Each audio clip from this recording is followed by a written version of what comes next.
খোলা জলে ফুটন্ত সাদা শাপলা আগমনে শোভা ছড়াচ্ছে শরতের প্রকৃতিতে। ফরিদপুরের সালথা উপজেলার খোয়ার গ্রামের শাপলা বিলে কয়েকদিন আগেও ছিল ফসলের মিছিল। পানিতে তলিয়ে যাওয়া সেই বিস্তীর্ণ মাঠ এখন পরিপূর্ণ স্নিগ্ধ শাপলায়। ভোর পেরিয়ে গেলেই শাপলার লাবণ্য মাখা পাপড়ি যেন পাখা মেলে। এমন সৌন্দর্য এক নজর দেখতে দূর দূরান্ত থেকে ছুটে আসেন দর্শনার্থীরা।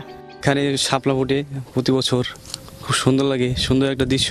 সকালবেলা যে প্রাকৃতিক দৃশ্যটা দেখা যায় অসম্ভব সুন্দর লাগে। হাজার হাজার লক্ষ লক্ষ শাপলা পিছনে বিল ফুটে আছে।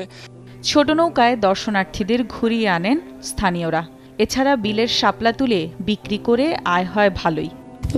সবাই 20 টাকা মুঠা করে কিনে নিয়ে যায়। শাপলা উঠে মানুষের হাটে বাজারে নিয়ে বিক্রি করে। কৃষি কর্মকর্তারা বলছেন, বর্ষায় নিচু জমি ও জলাশয়ে প্রাকৃতিকভাবেই জন্মায় শাপলা ফুলের গাছ। শাপলার ডগা সুস্বাদু ও প্রচুর পুষ্টিগুণ থাকায় সবজি হিসেবেও চাহিদা রয়েছে বেশ।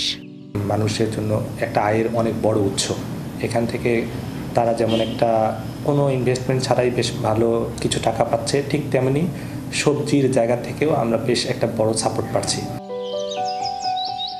ভাদ্র থেকে আশ্বিনে শাপলার নৈসর্গিক শোভা সমৃদ্ধ করছে পর্যটন শিল্প, গতি আনছে গ্রামীণ অর্থনীতিতে।